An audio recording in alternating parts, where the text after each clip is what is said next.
നമുക്ക് മാൻഡിവില്ലയുടെ പുതിയ കളക്ഷൻ വന്നിട്ടുണ്ട്. ഈ ഒരു സൈസിലുള്ള പ്ലാന്റ്സ് ആണ് കേട്ടോ വന്നിട്ടുള്ളത്. ട്രേയിലുള്ളതാണ്. നമ്മളിതിൻ്റെ ട്രേയോടുകൂടി തന്നെയാണ് കൊടുക്കുന്നത്. അപ്പോൾ അതിനധികം ഡാമേജ് വരാറില്ല. 3 കളറുകളാണ് കൂടുതലായിട്ടും കാണപ്പെടുന്നത്. ഒന്ന് റെഡ്, ഇത് വൈറ്റ്, ഇത് പിങ്ക്.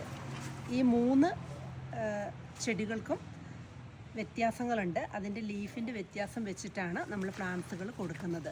വളരെ ചെറിയ വിലയിലാണ് പ്ലാന്റ്സുകൾ ഇപ്പോൾ വന്നിട്ടുള്ളത്. അപ്പോൾ ആവശ്യമുണ്ടെങ്കിൽ വേഗം തന്നെ നമ്മുടെ നഴ്സറിയുടെ ഫോൺ നമ്പറുമായിട്ട് ബന്ധപ്പെടുക.